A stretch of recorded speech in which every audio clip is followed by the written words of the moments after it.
Bienvenidos a esta nueva cápsula económica en la que vamos a analizar los resultados del PMI correspondientes a Colombia durante el mes de marzo.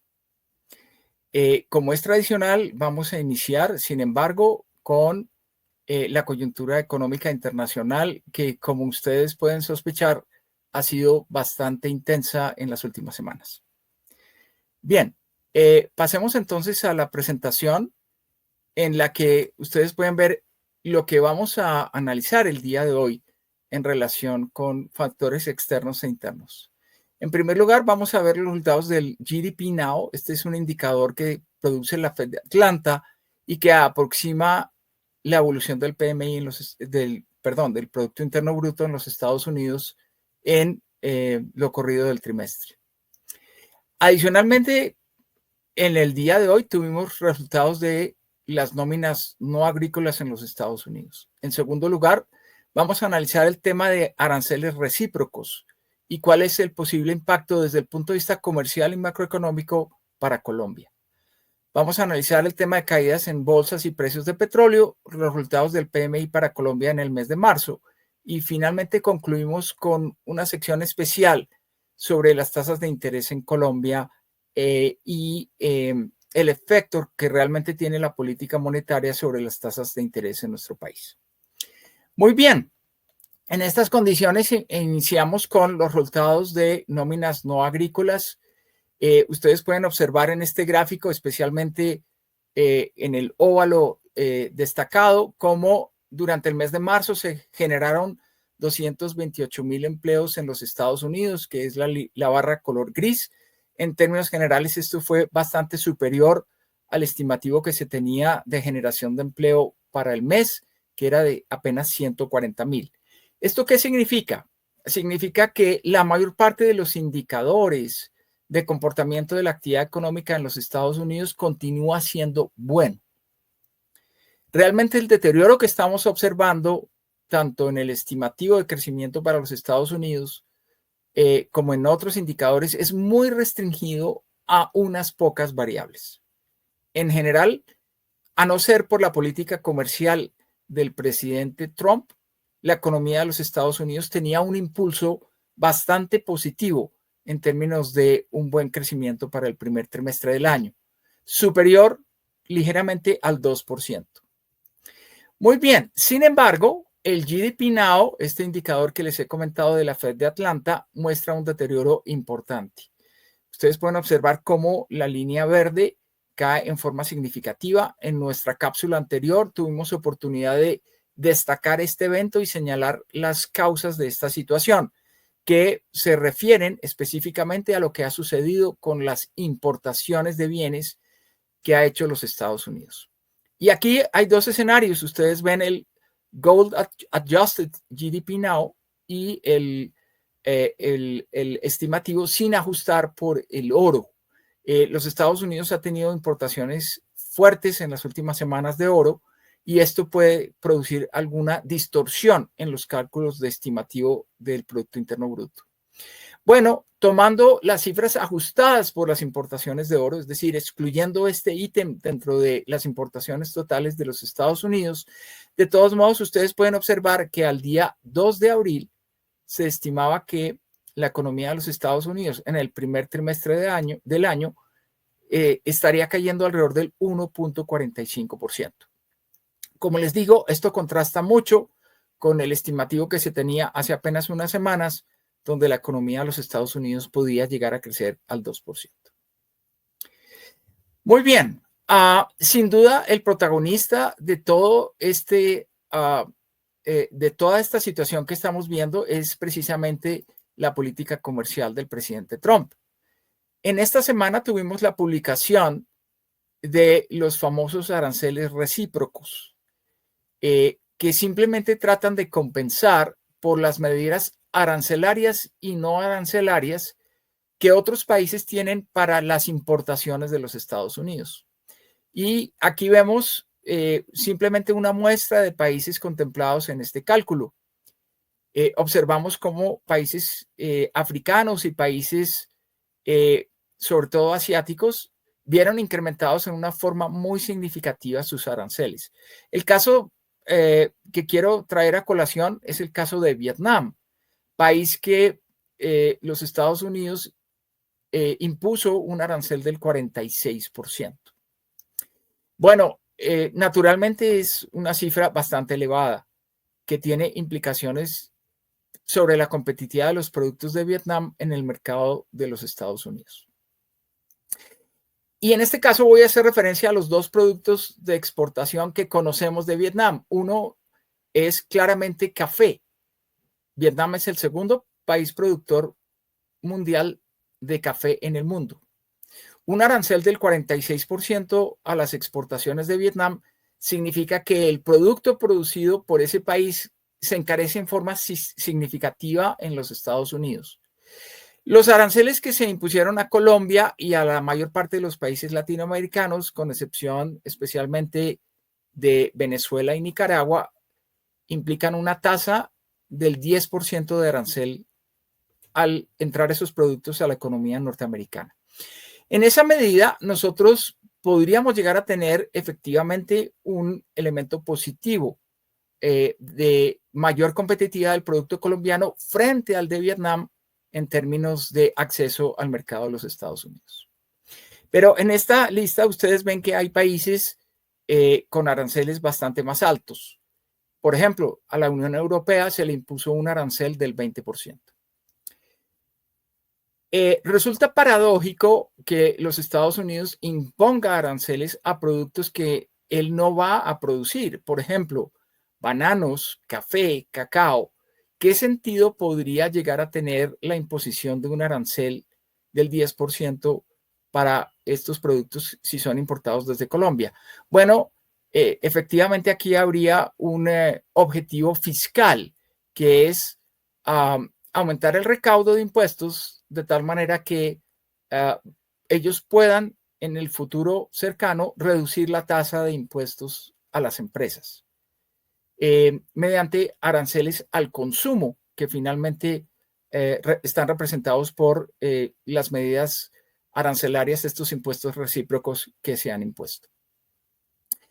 Bien, sí es importante entonces celebrar que Colombia no tuvo un mayor incremento en los aranceles frente, digamos, al resto de países. El incremento para el caso de Colombia es del 10%, que equivale al mínimo incremento que observamos por parte de los Estados Unidos. En términos generales, el análisis de esta situación desde el punto de vista puramente de política comercial, entonces tiene los siguientes efectos. Ya mencionamos, el incremento de los aranceles corresponde al mínimo decretado por los Estados Unidos y en esa medida es una buena noticia. En segundo lugar, frente a otros países como Vietnam, podemos tener un acceso relativamente preferencial porque nuestros productos llegarán con un arancel mucho más bajo. Haría más competitivo eventualmente el café colombiano que el café de Vietnam en los Estados Unidos. Sin embargo, hay unos efectos de corto plazo que son indeseables. De todos modos, el consumidor en los Estados Unidos va a tener que pagar un sobreprecio por efecto del incremento en los aranceles a un producto que ellos no producen y probablemente no van a producir. De tal manera que el aumento en el precio del café en los Estados Unidos debería reducir el consumo de café. Entonces, claro, Colombia tendría un acceso de alguna manera preferencial hacia el mercado de los Estados Unidos, pero hay que considerar que el incremento en precios de todos modos reduce la demanda. Por eso hemos dicho que el tamaño del pastel va a ser menor. Y por otro lado, tenemos que considerar otro producto que exporta Vietnam. Vietnam es muy conocido por la producción y exportación de zapatos a todos los países del mundo, pero en particular hacia los Estados Unidos. Si Vietnam no tomara decisiones para bajar sus propios aranceles y evitar un arancel del 46%, sin duda esos productos que produce el país asiático entrarían muchísimo más costosos a los Estados Unidos y podrían tener una caída fuerte en términos de la cuota de mercado en ese país. La pregunta es entonces, ¿qué podría hacer Vietnam con estos productos? muy seguramente al no poderlos exportar hacia los Estados Unidos, tendría que exportarlos hacia otros países. Y Colombia, por ejemplo, se podría ver perjudicado por exportaciones de muy bajo costo que no puede colocar en los Estados Unidos y que tienen que buscar destino en otros países. Esto es simplemente un ejemplo de la enorme complejidad que tiene el análisis visto desde el punto de vista puramente comercial de la tasa de arancel recíproco que ha puesto los Estados Unidos. Para terminar esta historia del caso de Vietnam, vale la pena mencionar que el presidente Trump ya anunció que Vietnam está dispuesto a bajar sus aranceles a los productos norteamericanos al 0%. En esas condiciones, lo que uno esperaría es que el arancel del 46% que fue anunciado hace pocos días también sea reducido por parte de los Estados Unidos en las próximas semanas. Lo mismo ha venido ocurriendo con otras zonas geográficas y otros productos. Por ejemplo, en la Unión Europea ya se ha comentado que ellos van a bajar el arancel a los productos norteamericanos, especialmente automóviles, al 2.5%.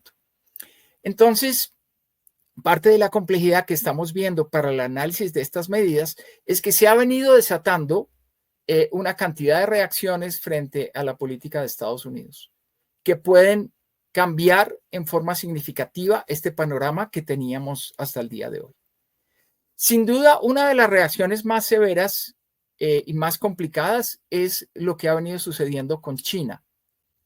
En el gráfico anterior, ustedes podían ver que para el caso de China, el arancel que se impuso fue del 34% por parte de Estados Unidos. Bueno, China anunció la imposición de un arancel del 34% a los productos norteamericanos. Eso significa que la guerra comercial se extiende especialmente a los productos chinos. Y esto obviamente ha llamado la atención sobre la posibilidad de que no solamente Estados Unidos continúe con ese proceso recesivo que podría estarse generando con un bajo crecimiento en el primer trimestre del año, sino que también China tenga un efecto recesivo. Y por eso es que estamos viendo una enorme caída en las bolsas, no solamente en los Estados Unidos, sí, preferencialmente en los Estados Unidos, pero en países como China y Europa hemos tenido esta semana una fuerte caída de las bolsas.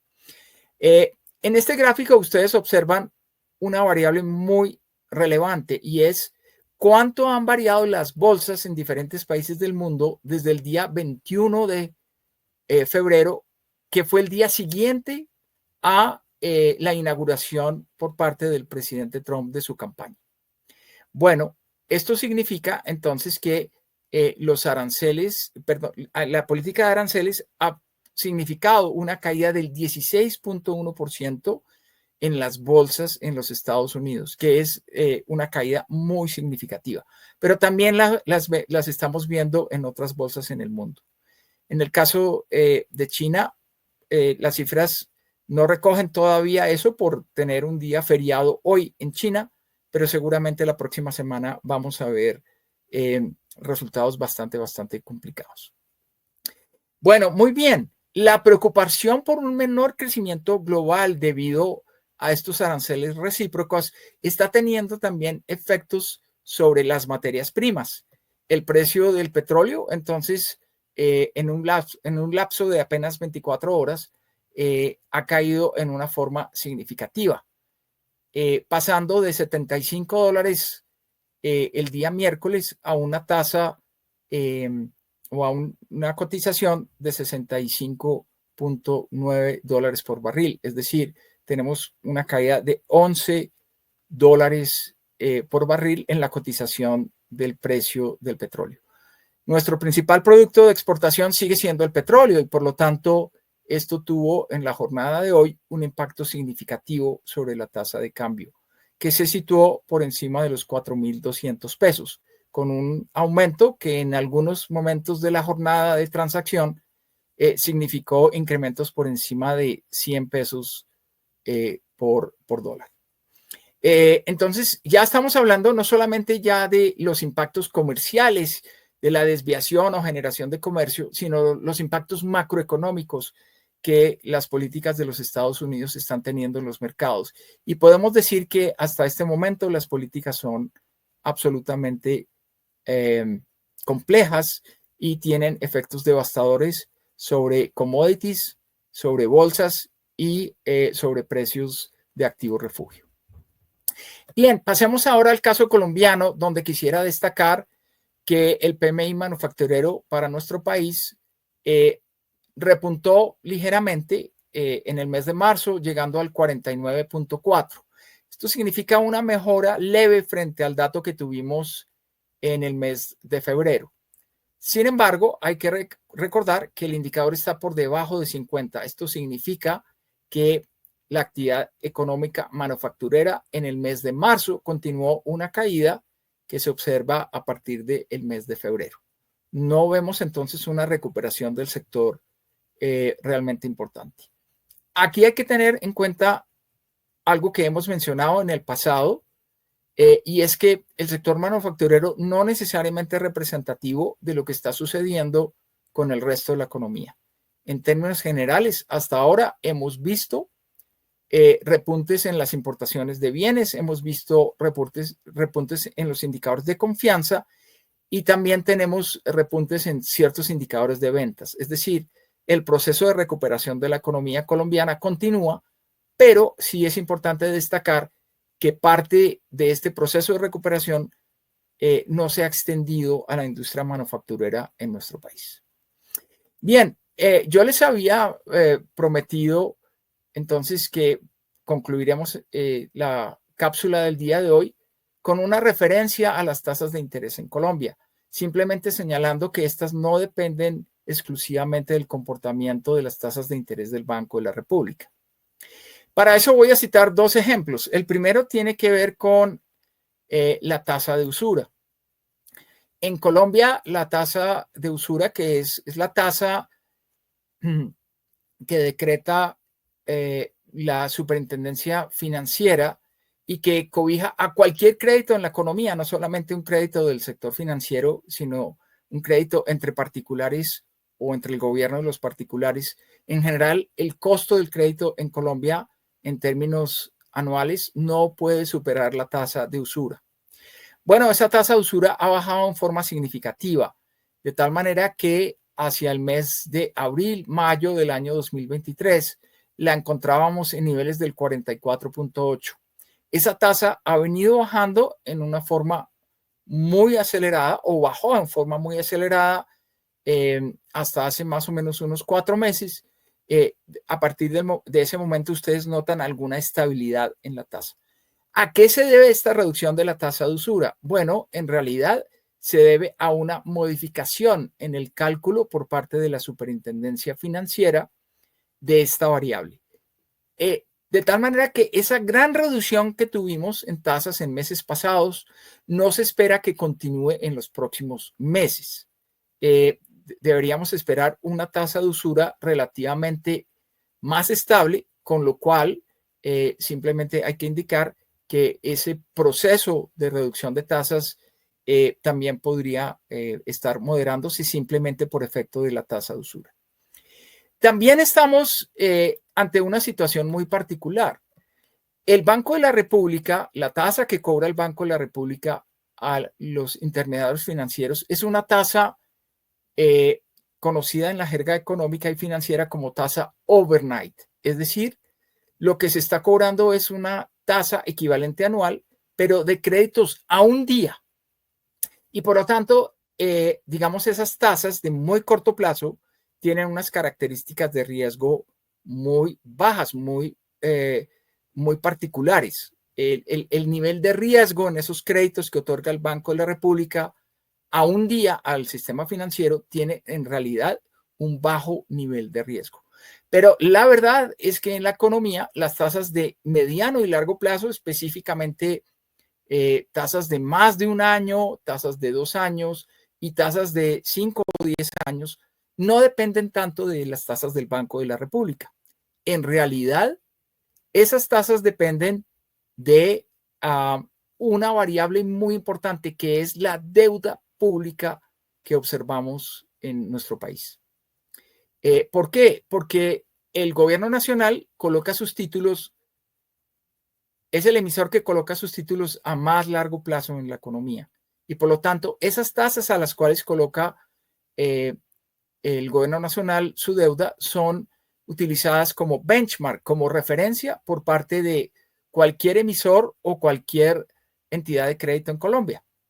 Si por alguna razón la percepción sobre la situación fiscal se deteriora, eso sí se va a trasladar indudablemente en un mayor costo de crédito, en unas mayores tasas de interés por parte de los títulos del gobierno nacional y por lo tanto también en mayores tasas de interés de mediano y largo plazo en la economía.